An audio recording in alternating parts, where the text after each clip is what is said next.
Hi, welcome to the Keller Farmhouse. I'm Jenny Keller, and today I'm going to show you how to make an ice cream cake.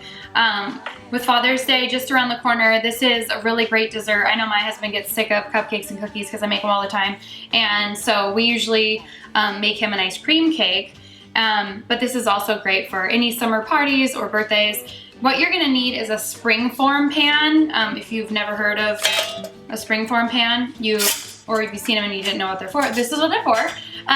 The bottom comes out, so a lot of the time they'll be used for cheesecakes or different layer cakes that you can't get out of a pan. And so if you don't have one, you should invest. I will link up to a couple that I like on my website. So if you aren't subscribed, head there now, jennycookies.com, scroll to the bottom, put your email in, and I will email out my recipe for this ice cream cake and then all the tools you'll need. So to get started, I have actually like a cake pop mixture here. This is chocolate cake with crushed Oreos in it.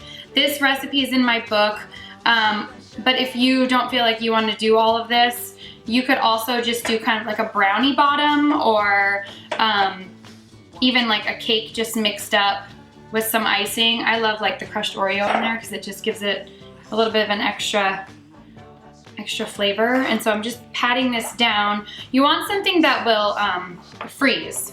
So cookie dough is really good. The great thing about ice cream cakes is that you can really make them to whatever your favorite ice cream is, and then kind of just add the different layers accordingly. So I'm just like patting this down with the spatulas. I've also seen people line their pans in plastic wrap, just so it's easier to get out. So if you've made these before and had trouble, maybe try that. Hopefully I don't have trouble. Wash your fingers. Okay, so it's patted down in there. And like I said, if you don't know how to make cake pops, basically it's just a baked cake, and then you're adding the crushed Oreo to it, and that's all that mixture is. So it's not like rocket science. And then I chose this I've let this sit out and get very soft, so it's easy to spread, but it's just like an Oreo ice cream. So you want to get your ice cream out ahead of time so that it's easy to kind of like scoop in and get all over your counter. So you're just going to spread this around, a nice layer of ice cream. Again, not super perfect. I used about half, I'll put a little more in. Used about half the container, and then I found the cutest little mini ice cream sandwiches. Are you kidding me? I found these at Walmart, but you could get a regular size as well. And then I'm just gonna lay these down into the pan, and obviously they're not fitting totally perfect because it's a circle pan. You could make this in a rectangle pan, but again, you're gonna have a struggle getting it out. So just kind of shove these in here. See, they're not perfectly in there. They're real cute. And then they kind of, if you don't have the icing or the ice cream right here in these holes, we're gonna add the rest of the ice cream. So it'll just like fill all that in.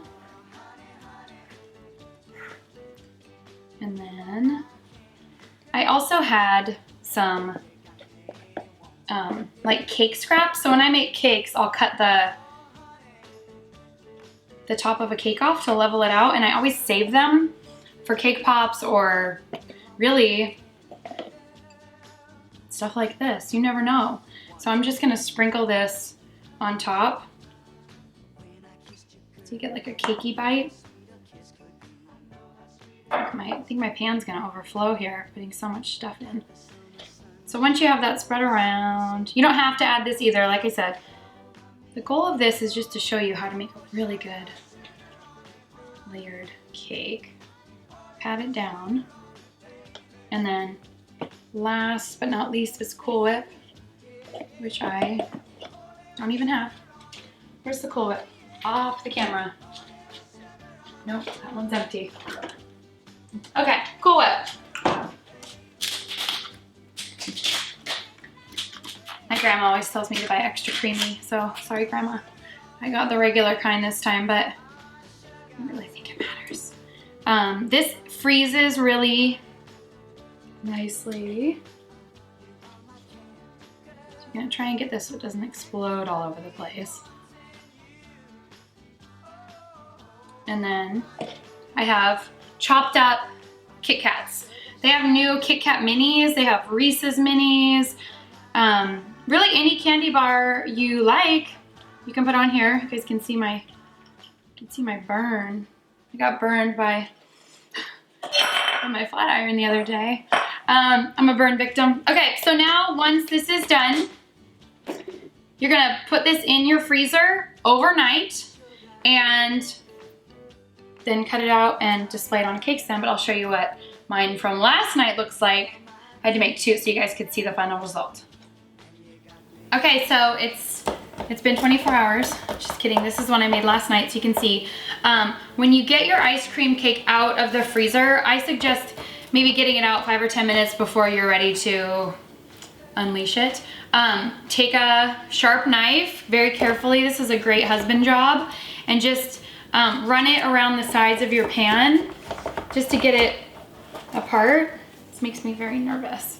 And then you're gonna find the buckle, and I'm gonna put mine on a cake stand. I get really excited. Okay, if it doesn't feel like it's gonna come off, you can still put the knife in there again, but it is gonna come off. Look at this. I'm so excited. Yay! Okay, so to take it a little bit further, you can keep it just like this, or you could take hot fudge and drizzle it over the top. I am going to take the rest of my Cool Whip, put it in a disposable decorating bag. This is a Wilton 1M tip. It is what I normally use to make like rose cookies, or actually it's just like the natural or the regular tip you'd use for cupcakes. Can't spit it out right now. And then you could do this with a spoon too, but I think this will make it a little bit prettier. So you're gonna squeeze it down into your decorating bag and just make a couple little beautiful circles on here. Make that one a little bigger so we have extra. And then take your Oreos and just set them right in there. And you have the most beautiful cake. I think I could work at Dairy Queen. Happy Father's Day, Dan!